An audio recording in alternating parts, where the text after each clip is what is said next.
Whirlpool microwave not working. There are two possible ways that a Whirlpool microwave isn't working. The first is if it's not getting power at all, and nothing lights up. The other is if it powers on but won't start. Here's how to fix both. Check that power is getting to your microwave by ensuring the circuit breaker is not in the off position at the fuse box. Also, verify it's plugged in at the wall outlet and the wall outlet is turned on.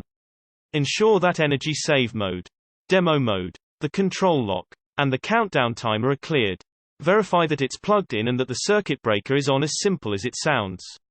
It's important to check this step off the list. Locate the wall outlet that the microwave is plugged into. Some microwaves are built into the cabinetry and won't be plugged into an accessible wall outlet, in which case, you can only verify it's getting power at the fuse box, where it is plugged into the wall.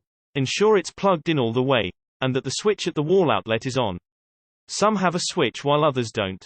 Once you've done this step, locate your fuse box. The fuse box is the central hub that controls power to the different areas of your home. The circuit breaker can have clicked into the neutral or off position due to a power surge, or if a part of the house tried to draw too much power at once. This can happen if you're using multi-plugs. These are where there is an extra device that's plugged into the wall outlet to provide additional plugs. 2- and 4-way multi-plugs are the most common in my experience. But I've also seen 8-way multiplugs. Also, multi-plugs can have an inbuilt circuit breaker that is tripped and can have an on-off button. Ensure that it's also turned on. And also you can press the reset button. Just bear in mind that it will cut power to all the devices that are plugged into it, which can be a bit of a hassle if the devices will be reset to factory settings, such as a fridge or the like.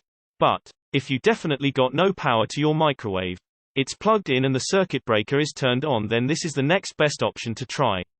If you've done all of these steps, double check you're not getting any power at all by opening the door of your microwave and seeing if the light comes on. If not, there is likely an internal component has blown on your microwave and will need to be replaced. The door latch is blocked by something or not closed all the way. The door will provide a reassuring click as it's closed all the way. But sometimes packing material can be caught in the door latch and stops the computer from registering that the door is closed. As a result, it will not start. Open the door and inspect the door latch mechanism on both the door and the part that the door latch clicks into and remove anything that can be caught in it. Also, ensure that the piece of crockery that you're cooking the food in isn't too large and is pressing against the door. Energy save mode is enabled. It makes the control panel appear off.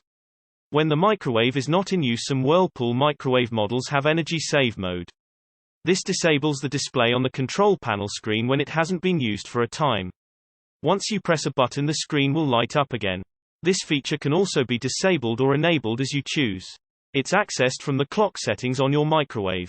Bear in mind that only certain models have this feature. How to enable or disable it also differs by model. To turn it on or off, refer to the instructions in your owner's manual. If you don't have your owner's manual, you can download it from the official Whirlpool website. The control lock is enabled and needs to be disabled.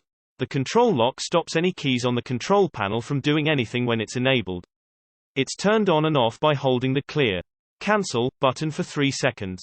If you look closely at the button directly below it in gray lettering, it says control lock. When it's enabled, there will be a padlock icon on the display.